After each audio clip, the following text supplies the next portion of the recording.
A very good evening and welcome to The Bottom Line, a wrap of some of your top business news stories of the day. My name is Nzinga Kunta and we begin as usual with the number of the day. Today, that's a very big number. It's 65,694. That, according to the South African Police Service report on crime in South Africa from 2018, is how many incidents of fraud were reported in that year. We also know that according to SABC's annual crime statistics, digital banking fraud increased by 75% to between 2017 and 2018, and that's over 260 million rand that South Africans lost in terms of fraud that was committed. Card fraud was also on the increase. There are no specific numbers for the new kind of scams that are coming up with mostly unknown actors outside of the big banks and the like. So I'm joined by Topham from FSCA, joins me from our Pretoria studios. Thanks so much for your time on SABC News this evening. Talk to us about what you do. Well, we're one of the regulators that oversee the financial sector and all the customers that take part in the financial sector.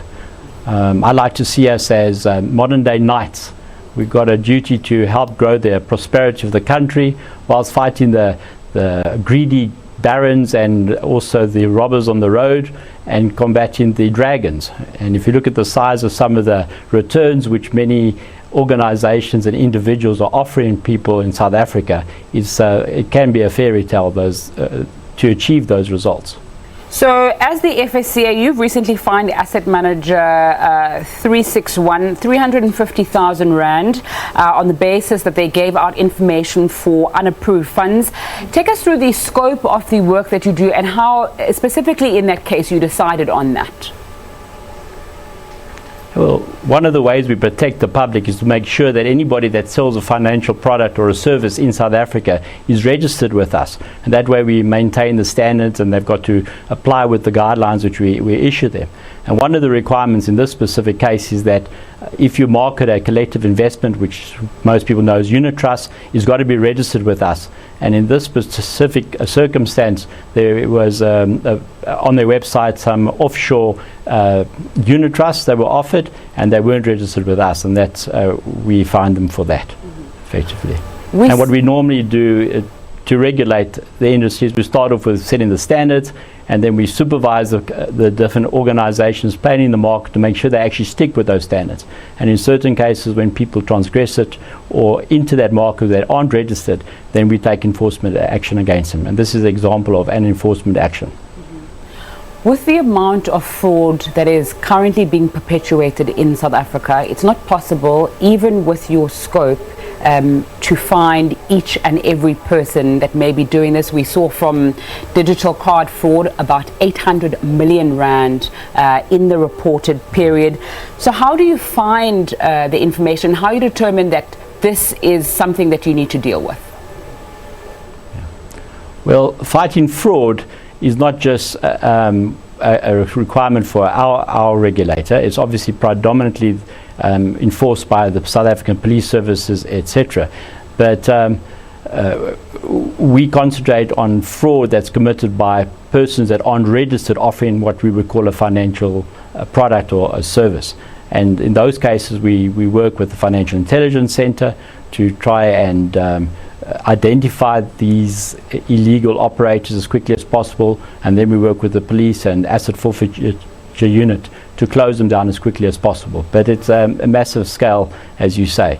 You know, the financial sector is the largest sector in the South African economy, and not everybody in it are criminals, but I would like to say that every criminal is active some way or another in the financial sector.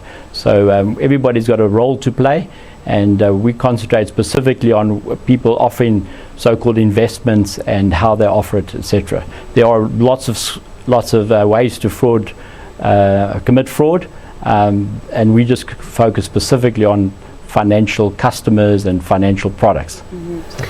One of the things that are mushrooming now is the so-called, it is forex trading, but people offering very high returns, as you've spoken about, almost fairy tale-like social media being used a lot to push that. Instagram, people showing off cars and the like and saying, you know, I can train you to do this, come through and learn. Do you work in that space, and how do you, if you shut one person down who's part of that huge network, how do you know for sure that going forward they're not going to pop up somewhere else? Yeah. So a big part of what we do is to educate the consumers, and to a great extent I believe we're successful with that. Unfortunately, consumers are greedy, and most people know what is too good to be true is probably not such a great investment.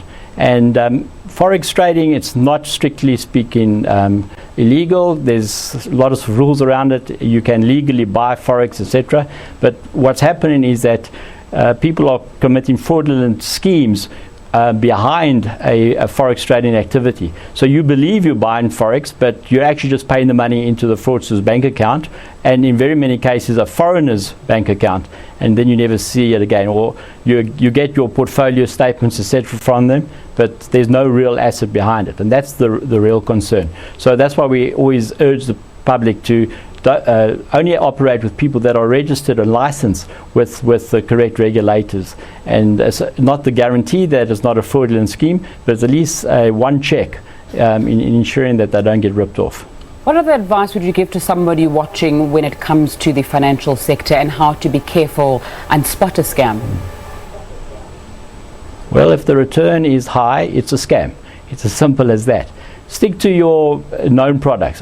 For the average South African, if you can get into a provident fund, a pension fund, a retirement annuity fund, deposits with banks, unit trusts, that's where you must be investing. If anything's complicated or has the word derivative in it, you more than likely are getting into an area that is a high risk investment, and it's a very specialized area. So I would say for 98% of our population, those standard products is all you need to provide securely for your future. Brandon Topham, don't be greedy. From our Pretoria studios, he's the Divisional Executive of Investigations and Enforcement at FSCA. Thanks so much for your time on SABC News this evening.